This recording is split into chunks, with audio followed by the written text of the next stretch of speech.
Welcome to channel CNPC-IT. Today we have topic about father and mother. How can children repay parents for their watchings, anxieties, labors, toils, trials, patience, and love? Think of the utter helplessness of the long years of infancy, of the entire dependence of succeeding childhood, of the necessities and wants of youth, of the burning solicitude of parents, and the deep and inexhaustible love.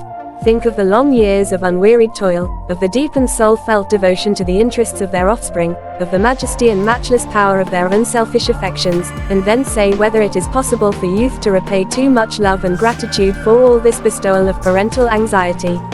Oh, what thankfulness should fill every child's heart! What a glorious return of love! Every day should they give them some token of love. Every hour should their own hearts glow with gratitude and holy respect for those who have given them being, and loved them so fervently and long. Nothing will so warm and quicken all the affections of the parent's heart as such respect.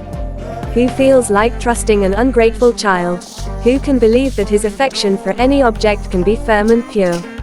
The child who has loved long and well his parents has thoroughly electrified his affections, has surcharged them with the sweet spirit of an affectionate tenderness, which will pervade his entire heart, and will make him better and purer forever.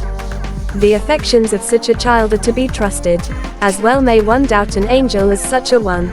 There is always a liability, where sons and daughters have gone from the home of their childhood, and have formed homes of their own, gradually to lose the old attachments and cease to pay those attentions to parents which were so easy and natural in the olden time. New associations, new thoughts, new cares, all come in, filling the mind and heart, and, if special pains be not taken, they thrust out the old love. This ought never to be. Children should remember that the change is in them, and not with those they left behind.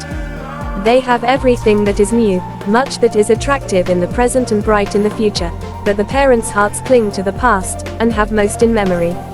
When children go away, they know not, and never will know until they experience it themselves, what it cost to give them up, nor what a vacancy they left behind. The parents have not, if the children have, any new loves to take the place of the old. Do not, then, heartlessly deprive them of what you still can give of attention and love. If you live in the same place, let your step be, if possible, daily, a familiar one in the old home. Even when many miles away, make it your business to go to your parents. In this matter do not regard time or expense. They are well spent, and some day when the word reaches you, flashed over the wires, that your father or mother is gone, you will not regret then the many hours of travel spent in going to them while they were yet alive. Keep up your intercourse with your parents. Do not deem it sufficient to write only when something important is to be told. Do not believe that to them, no news is good news. If it be but a few lines, write them. Write, if it be only to say, I am well, if it be only to send the salutation which says they are dear, or the farewell which tells them that you are affectionate still. These little messages will be like caskets of jewels, and the tear that falls fondly over them will be treasures for you. Let every child, having any pretence to heart, or manliness, or piety, and who is so fortunate as to have a father or mother living, consider it a sacred duty to consult, at any reasonable personal sacrifice, the known wishes of such a parent until that parent is no more, and, our word for it, the recollections of the same through the after pilgrimage of life will sweeten every sorrow, will brighten every gladness, will sparkle every teardrop with a joy ineffable. There is no period of life when our parents do not claim our attention, love, and warmest affections. From youth to manhood, from middle age to riper years, if our honored parents survive, it should be our constant study how we can best promote their welfare and happiness, and smooth the pillow of the declining years. Nothing better recommends an individual than his attentions to his parents. There are some children whose highest ambition seems to be the promotion of their parents' interest. They watch over them with unwearied care, supply all their wants, and by the devotion and kindness remove all care and sorrow from their hearts. On the contrary, there are others who seem never to bestow a thought upon their parents, and to care but little whether they are comfortably situated or not. By their conduct they increase their cares, embitter their lives, and bring the grey hairs with sorrow to the grave. Selfishness has steeled their hearts to the whispers of affection, and avarice denies to their parents those favors which would materially assist them in the downhill of life. Others, too, by a course of profligacy and vice, have drained to the very dregs their parents' cup of happiness, and made them anxious for death to release them from their sufferings. How bitter must be the doom of those children who have thus embittered the lives of their best earthly friends. There can be no happier reflection than that derived from the thought of having contributed to the comfort and happiness of our parents. When called away from our presence, which sooner or later must happen, the thought will be sweet that our efforts and our care smoothed the declining years, so that they departed in comfort and peace. If we were otherwise, and we denied them what their circumstances and necessities required, and our hearts did not become like the nether millstone, our remorse must prove a thorn in our flesh, piercing us sharply, and filling our days with regret. There is an enduring tenderness in the love of a mother to her son that transcends all other affections of the heart. It is neither to be chilled by selfishness, weakened by worthlessness, nor stifled by ingratitude. She will sacrifice every comfort to his convenience, she will surrender every pleasure to his enjoyment, she will glory in his fame, and exult in his prosperity. If misfortune overtake him, he will be the dearer to her from misfortune, and if disgrace settles upon his name, she will still love and cherish him in spite of his disgrace. If all the world besides cast him off, she will be all the world to him.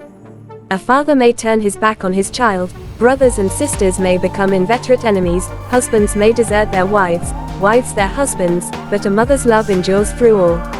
In good repute, in bad repute, in the face of the world's condemnation, a mother still lives on and still hopes that her child may turn from his evil ways and repent. Still she remembers his infant smile that ever filled her bosom with rapture, the merry laugh, the joyful shout of his childhood, the opening promise of his youth, and thinking of these, she never can be brought to think him all unworthy. Young man, speak kindly to your mother, and ever courteously and tenderly of her. But a little while and you shall see her no more forever. Her eye is dim, her form bent, and her shadow falls grave-ward.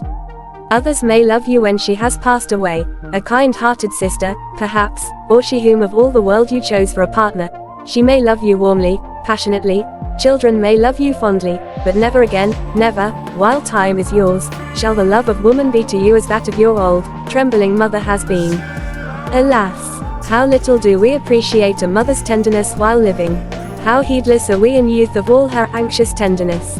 But when she is dead and gone, when the cares and coldness of the world come withering to our hearts, when we experience how hard it is to find true sympathy, how few love us for ourselves, how few will befriend us in misfortune, then it is that we think of the mother we have lost. The loss of a parent is always felt. Even though age and infirmities may have incapacitated them from taking an active part in the cares of the family, still they are rallying points around which affection and obedience, and 1,000 tender endeavors to please, concentrate. They are like the lonely star before us, neither its heat nor light are anything to us in themselves, yet the shepherd would feel his heart sad if he missed it when he lifts his eye to the brow of the mountains over which it rises when the sun descends. Over the grave of a friend, of a brother or a sister we would plant the primrose, emblematical of youth, but over that of a mother we would let the green grass shoot up unmolested, for there is something in the simple covering which nature spreads upon the grave which well becomes the abiding place of decaying age. Oh, a mother's grave! It is indeed a sacred spot.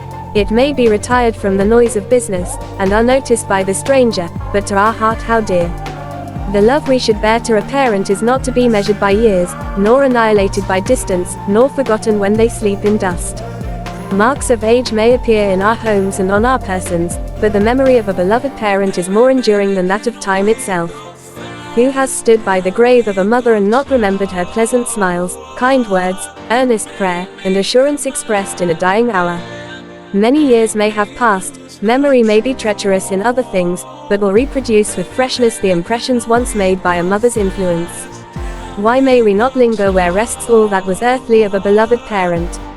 It may have a restraining influence upon the wayward, prove a valuable incentive to increased faithfulness, encourage hope in the hour of depression, and give fresh inspiration to Christian life. The mother's love is indeed the golden cord which binds youth to age, and he is still but a child, however time may have furrowed his cheek or silvered his brow, who can yet recall with a softened heart the fond devotion or the gentle chidings of the best friend that God ever gave us. Round the idea of mother the mind of a man clings with fond affection. It is the first deep thought stamped upon our infant heart, when yet soft and capable of receiving the most profound impressions, and the after feelings of the world are more or less light in comparison. Even in old age we look back to that feeling as the sweetest we have known through life.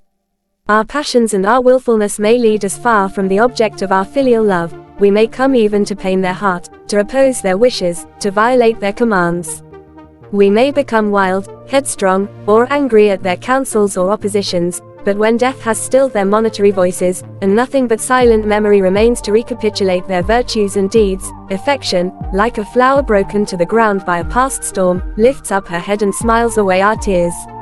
When the early period of our loss forces memory to be silent, fancy takes her place, and twines the image of our dead parents with a garland of graces, beauties, and virtues, which we doubt not they possessed. Thank you.